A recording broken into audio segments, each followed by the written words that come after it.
5 funniest mistakes Mandarin learners make. And you must have made at least the fourth or number 4 of the mistakes we're going to mention today. Okay? Ni hao, ni hao, language warriors. We're diving right into the 5 funniest mistakes language learners make. The type that will make a native Chinese speaker be like, what did she just say? Or what's she trying to say?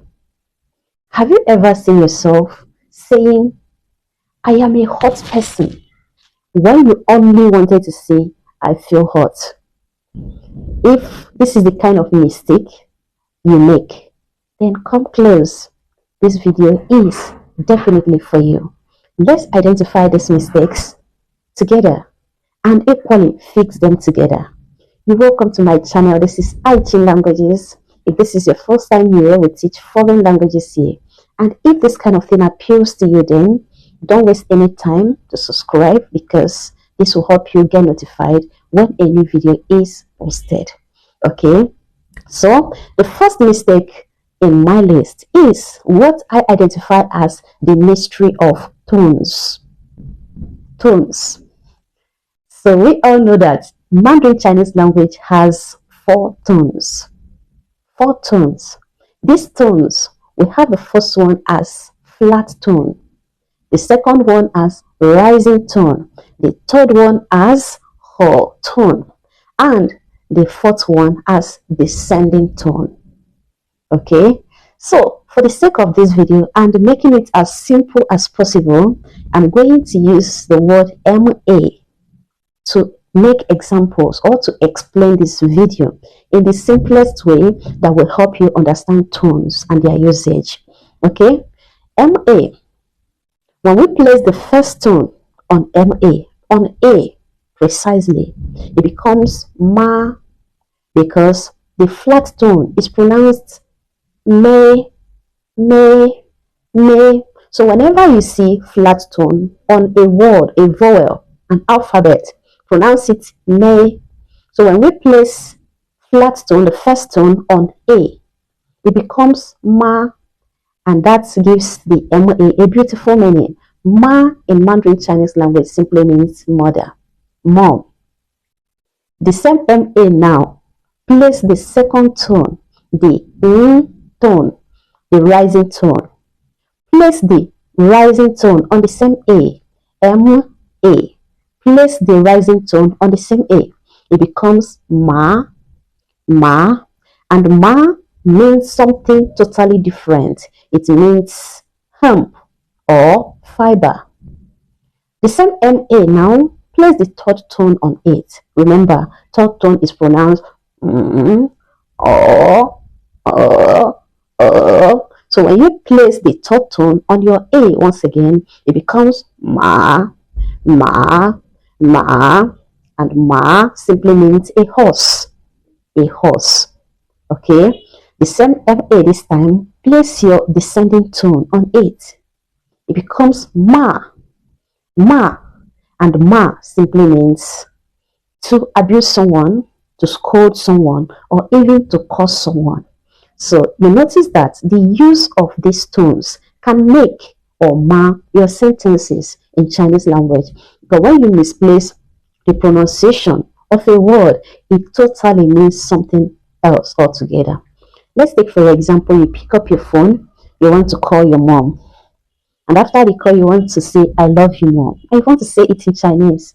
And you ended up saying, well, I ni ma, instead of saying, well, I ni ma. You've ended up calling the innocent woman a horse. Yes, that is how terrible tones can disrupt the meaning of your sentence. Even though in your head you know what you're saying, but you're not saying it right. And the person you're talking to will be like, what's this person saying exactly? You see? So how do we fix the problem associated with learning tones, mastering tones? What I did was to sing my tones. Me, me, me, me. Or another thing I did is me, sa, ho, Ma. In this way, I was always practicing, even when I'm reading, my hands are up, down, flat, and this actually helped me. And I'm equally struggling day after day to retain or maintain the knowledge of these tones. So I equally suggest to you to practice it, sing it every day. Sing tones every day.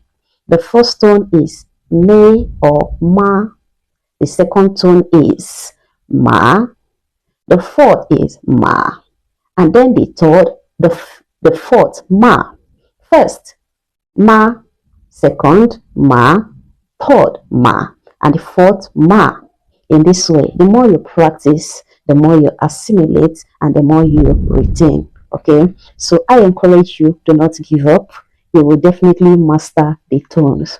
Okay, now the second on my list of the funniest mistakes we all make while trying to learn Mandarin Chinese language is the mistake of trying to translate English into translate English sentence word for word.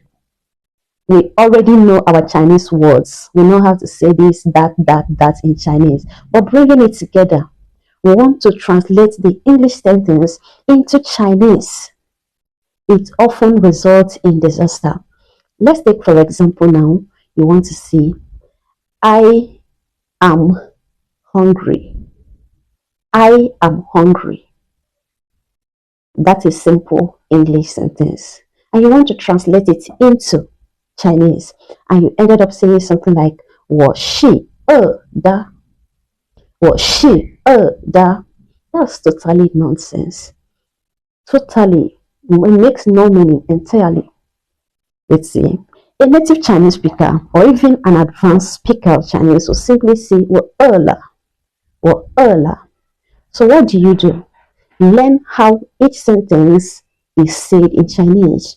What I did when I was learning, I listened a lot and I read a lot. That helped me to naturally see how Chinese sentences are made.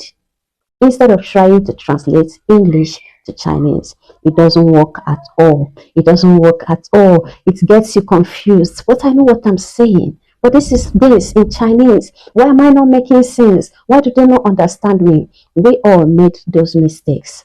And what helped me is what I am telling you right now. Listen more, read more. And naturally, you will get used to how these things are said. Okay?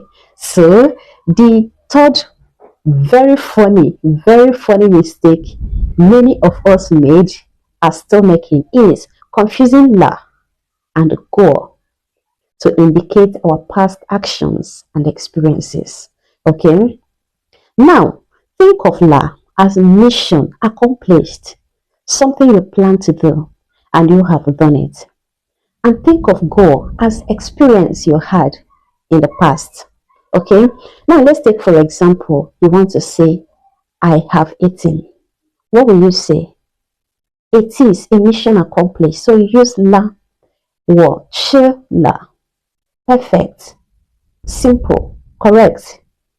But what if you want to say, I had eaten this kind of food before? This is experience. I had eaten this kind of food before. You will not use la in this context. What will you use? Use go. 我吃过这种饭. 我吃过这种饭. Perfect. Correct. What if you want to say, I have arrived, I've gone to Beijing before. I had gone to Beijing before. How would you say that? 我出过北京. 我出过北京. 我出过北京. Simple, correct, perfect. It shows that you have once had that experience of going to Beijing. You had been to Beijing before. What if you want to say, I have arrived at Beijing? 我到了北京. Mission accomplished. Okay, so try to learn the difference when to use la and when to use go. These are not the same, but many Chinese learners mix this thing up, thereby confusing their listeners, especially the native Chinese speakers. Okay, now the number 4, remember I assured you must have made the mistake, the fourth mistake. I myself made a lot of mistakes in measure word. And I call it the mystery of the missing measure word. Most of us, when we're learning Chinese, when started learning Chinese, will be like, oh no, what is measure word again? Especially at the fact that each word, each noun has its own particular measure word. You don't use measure word for table as the same measure word for house, as the same measure word for person, as the same measure word for tree, as the same measure word for book. Why can't we just say a book, just the way English says it? You must say e ben shu. You can't just say e shu. No.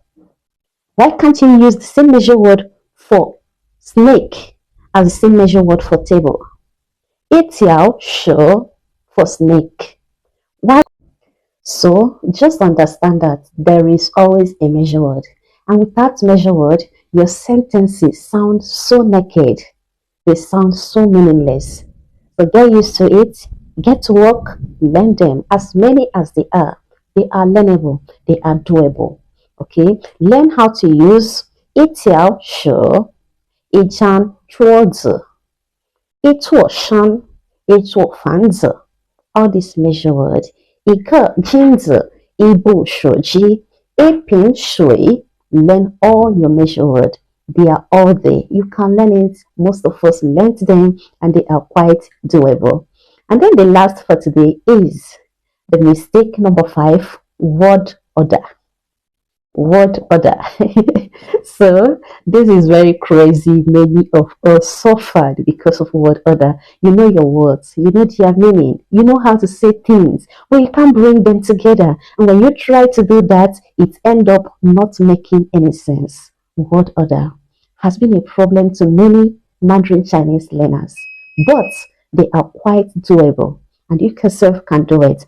Okay, let's take for example now. You want to make a sentence. A normal sentence you make in English, you can say, I often eat noodles at night. I often eat noodles at night. How would you say that in Chinese? You know all these words, you know their meaning, but you don't know how to bring them together. Which one comes first? Which one goes last? Okay, now giving it word for word, as many people are tempted to do. You will say, 我常常吃面条晚上。我常常吃面条晚上. Does it make sense? Of course not. It doesn't make any sense. Now, what will help you to know the right way to place your sentence, the one that comes first? Chinese word order. Number 1 is your subject. Second is your time, and then the action. Subject, time, action. Subject, time, action. So in this example now, I often eat noodles at night.